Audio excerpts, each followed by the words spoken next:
Art Thomason provided an excellent overview of all of the tasks associated with today's spacewalk by Kelly and Lindgren. So let's take a look at that animation and his narration of US EVA 33. For US EVA 33, both crew members will start out at the US joint airlock. We have Chell here in the suit with the red stripes, and Scott will have the suit with the white stripes.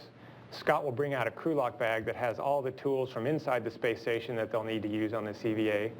Chell will pick out a vent tool bag that's on the zenith portion of the crew lock, and he'll take that out to the work site. From here, he'll head all the way out to P6, and he'll set up what we call a slingshot. It's a way to get the maximum length out of your tether. He'll translate out to P6, past the trailing thermal control radiator, the ticker. He'll stow the vent tool bag at this location. And this will be set up later in the EVA. And then he'll head over to the fluid quick disconnect coupler. Scott will be right behind him. They'll work together to remove a cover here, and then they'll drive a bolt which will open a valve and allow flow into the photovoltaic radiator that you see on the right side of this view.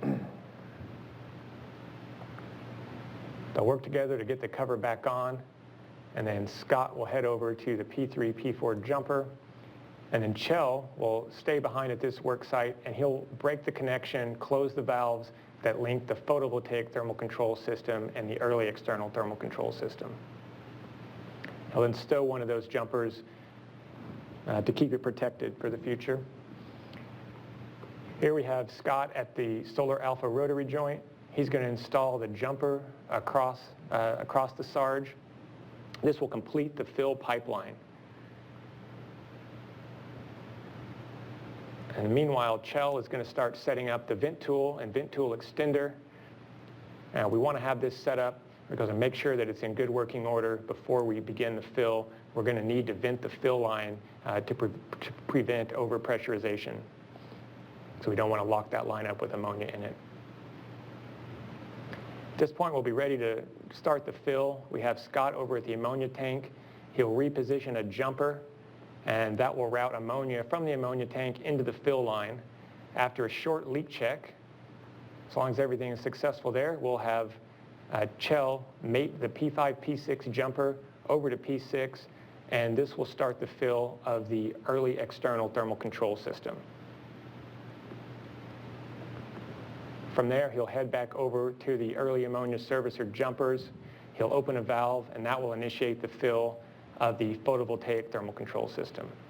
We expect this to take about 20 minutes, so while that fill is going on, we're going to have Chell retract the trailing thermal control radiator. He'll be using a pistol grip tool, which is basically an EVA version of a cordless drill. He'll drive a bolt about 50 turns, and it'll retract the radiator.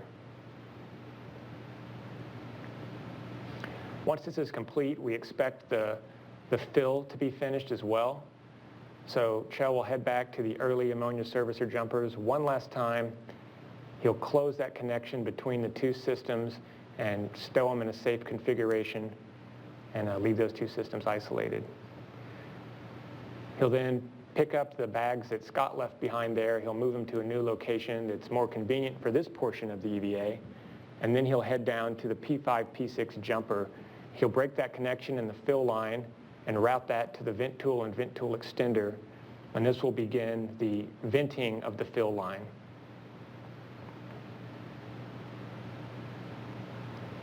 So you can see here the vent tool and vent tool extender. You see a cone showing where we expect to vent out the ammonia from the system. Here you can see some footage from STS-134 where Drew Feustel did the exact same task. They did a fill of this system as well. You can see he just opened the valve to the vent tool, and you'll see him look back over his shoulder, and you can see the venting of ammonia out of the system. So we expect to have a very similar view on US EVA 33. Expect that vent to take about 17 minutes to fully get all the ammonia out of the line. Meanwhile, we'll have Scott head over to the starboard CETA cart. He'll be reconfiguring this CETA cart so that we can take the mobile transporter to work site 1 and still rotate the Sarge. So he's going to fold over 2 brake handles and secure those with a tether. From there, he'll move over to the coupler. He'll remove that, and he'll attach it to the swing arm. and he'll drive 4 bolts to release the swing arm. And we'll now have the CETA card in a good configuration to go to worksite 1. He'll translate to the aft side of station near the ammonia tank where he was working earlier. And he'll stow that swing arm on a tool we call the Terra. Now, this is a tool we haven't really used at all in the past, but we finally found a use for it, a stowage location for this swing arm. So he'll stow it there, then both crew members will head back to the solar alpha rotary joint. Now, we've seen some vibrations in the data that we get down to the ground, and we think that's because there's a strut that's loose. So the crew members are going to both work and they're going to drive a bolt on 2 different struts. I think it'll just be a fraction of a turn, but hopefully that'll fix the vibration issue that we've seen. We'll then have Scott head forward. He'll remove the P3, P4 jumper across the Sarge. Once this is removed and stowed, we'll be able to rotate the solar alpha rotary joint again at the end of the EVA. Then Chell will begin work on cleaning up the vent tool and vent tool extender. Again, all the ammonia has been vented out of these lines at this point. So he'll demate the P5 to P6 jumper from the vent tool. He'll stow that on a dummy, and then he'll begin coiling up the vent tool and vent tool extender. He'll pack that all back in its bag. This is a bag that remains outside because it has ammonia in it. We don't want to bring that back inside, so he'll move that back to the airlock at the end of the EVA. Now both crew members will meet up at the ticker, and they'll work together to install 6 cinches. So these cinches will compress the radiator, hold it into place, prevent it from being damaged. Here you can see on US EVA 7 the compression the crew needs to do in order to get a cinch installed. I think it's about 10 pounds of force to push down on that radiator.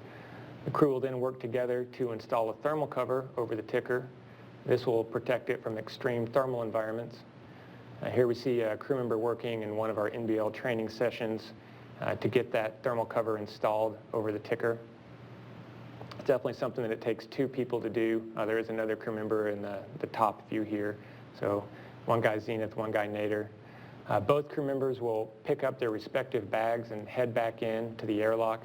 Here we see Scott with the vent tool extender bag. He'll stow that on the Zenith portion of the airlock. Chell will then, on his way back in, reconfigure the jumper at the ammonia tank.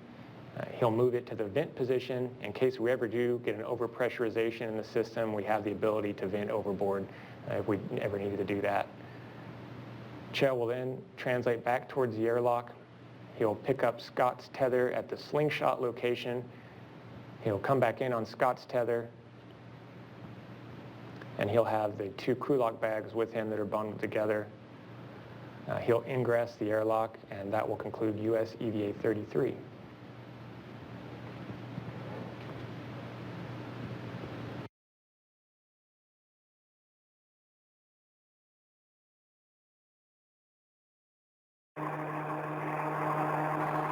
Back here in the flight control room at the Johnson Space Center in Houston, again, that was Art Thomason, the lead spacewalk officer for today's extravehicular activity or spacewalk by Scott Kelly and Chell Lindgren.